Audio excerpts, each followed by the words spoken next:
In this week's From the Verse, we talk about the upcoming underground facilities and some possibly exciting news.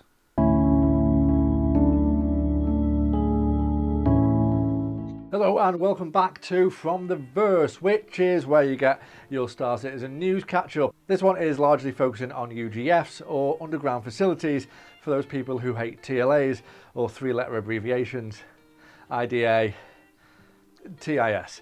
But first up, let's look at this week's patch notes for the 318 PTU build. Now, testing focus again is pretty much the same, working from everything through it, from salvage to rivers, racetracks, caves, and all that good stuff. The known issues, there are too many, unfortunately, to name here. So if you want to read through them, then just pause the video and take a gander.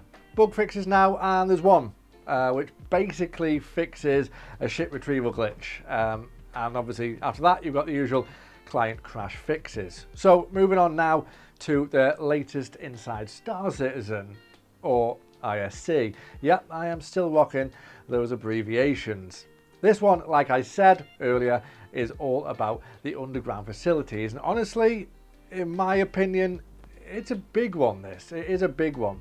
Now, the dev that's talking in this one, I feel for, as he starts off the video kind of in the same way that I do these From the Verses.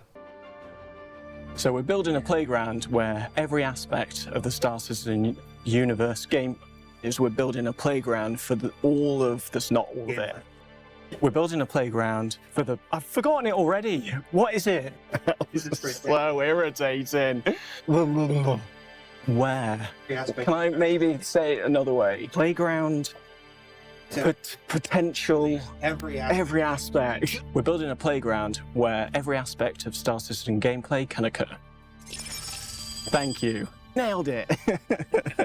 Yes, John and I are very much akin of how we start videos off, and by that I obviously mean pretty poorly. In this one, I'm not going to talk about the Star Citizen Live this week, because what John shows us here is rather awesome, and I think that's where the main focus should lie this week. So without rambling on too much, let's take a peek at these underground facilities. Now, as you can see, it's quite a large structure on the surface of a planet. There are hangars here, you can land on landing pads. We're thinking about how, the function of the place. So as you can see, it's quite a formidable structure. So as you can see, these facilities look huge, and that's just from the outside. Let's see what John shows us when we go in. And in we go.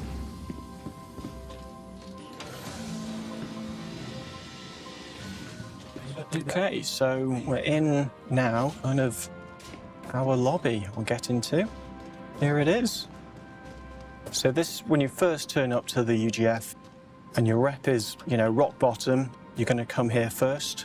And this is kind of the introduction to whatever company owns the UGF. And you'll be getting some missions from in this place, but you can see it's quite going for that brutalist structure, but having all this glass kind of makes it so you can kind of let the outside in a way. And you can see by looking out these windows, we can kind of take a look at again, the expanse of the structure. And I think in the background over here, that is another UGF. So like I said, it's quite a big thing on the surface of the planet, which is awesome. So in here, this is not just a through space. We're going to have some offices on the back.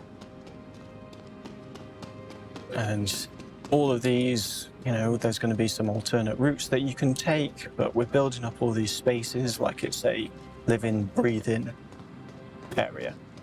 So as you said, this lobby is your first port of call when you enter one of these facilities and you start working for the company or the group that own it. But the more you do, the more you see. So let's have a look further into the facility and prepare your mind to be blown on the sheer scale of these buildings that will be dotted around planet surfaces come the future. These could be used for cargo hauling, bounties, and even some Sam Fisher Splinter Cell shenanigans by the sounds of it. But here we go. We're going to head downstairs. and we can do that quite quickly on these kind of smaller pedestrian elevators.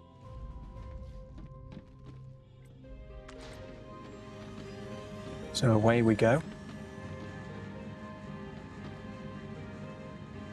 Now the depth of the the first sub-level is going to change in every UGF. No, that's going to be procedurally generated, a lot like the rooms as well. So this is our bottom of the elevator room. So again, nice big space, very functional. There's going to be, things loaded on and off. And then this gives us kind of access to the rooms, or the wings on either side, I should say. So as we release more content for this, you're going to get more expansive wings, different themes, that kind of thing. And this is a security checkpoint. So hopefully you've got the right credentials. You're going to get checked, you're going to get scanned. But what if you haven't got those credentials? Well, there are alternate routes in. Down here that you can see there's a little hatch, so maybe you're sneaking your way under the floor, or are you making your way over the top on piping multiple ways in. So again, we're in a bigger room now. In the white box, it's really good to just call out, yes, your alternate routes, yes, your main path, but also where can you get on and off of those, what's rock, what's metal, what's a feature, what isn't. And these are kind of our biggest doorways, but I'm not going to go down this, but we're going to have smaller doors into the space. So in here, it's kind of like, well, where do these lead? We're going to have to wait for that, I'm afraid. So that one up there, that's where you'd kind of navigate to each room through the ceiling. So we're back in that big room from before. Now, when the rooms are this big, we can do a bit more with them. So there's an area out the back here. There's, rooms and maybe even some control points. So what if this bridge, I know it's a little blurred over this chasm, what if you could retract that back and forth? What if it's not even there? How are you going to make your way across? That's not for me to decide, for you as the player when you're getting in and out to decide. And then this is more of a hero room at the moment. This is like a warehouse. So this is same level of detail as the rest that we've just walked through, but the lighting's had a bit of a better pass on it. We're midway through this white box process at the moment. Things can change still.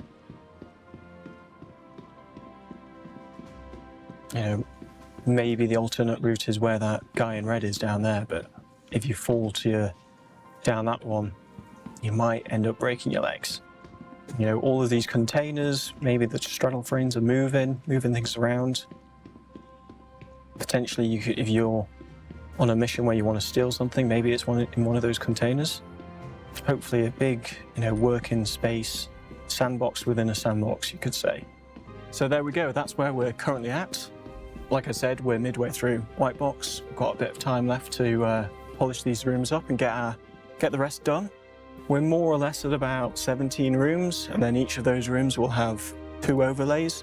So plenty of content for this initial release. Hope you enjoyed it.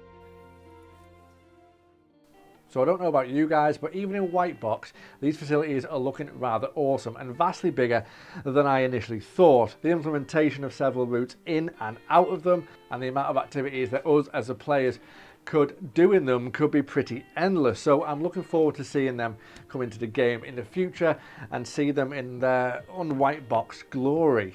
Moving on to the quick bits now, and some say they can travel faster than Tokyo's bullet train and that they're often seen grazing on the plains of Africa, but all I know what to do with them is to give them a good read. So first up, I have read that the UK vehicle art team have approached the end of their work on the Argo SRV. This rather nifty looking recovery vehicle has reached its final art phase, including LOD and damage passes, and is expected to conclude with the final gate review, and then it will have a go or no go pass this month.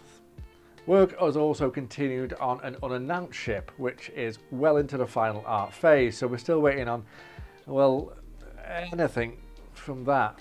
CIG have continued their work on the engineering gameplay and what engineering gameplay features will provide. We should see more of an in-depth look at this feature in an upcoming episode of Inside Star Citizen in the short future. And a quick bit that we all hope will be true is that 3.18 may actually release very, very soon, according to good old Jake Acapella on Spectrum. He says, "Hi everyone, Star Citizen Alpha 3.18 is nearly out the door and on a live service. As we mentioned earlier this week, in this week's In Star Citizen, we'd like to team up with you for the final push. Over the weekend, we are planning to run some critical stress tests on the PTU starting on Friday. We're putting out the call for as many of you as possible to grab your sword, bow, axe, Pico plushie, or whatever else you've got on hand and come and join us. This will greatly assist with gathering crucial data that will help us tackle any final remaining stability issues before live release, which we're hoping to achieve next week. During this playtest, there isn't a specific testing focus other than to play in the persistent universe on the PTU servers at the times listed below. So those playtests are over, obviously, and if all things went well, 3.18 could come as soon as, well, this week, depending on the results. However, today, another dev posted this. So next time you tune into my sorry ass, we may all be playing 3.18 and cargo refactoring the crap out of each other for fun. Good times. And that's all from this week's From the Verse. I hope to see you all next time from 3.18. I'm going to eat those words, aren't I?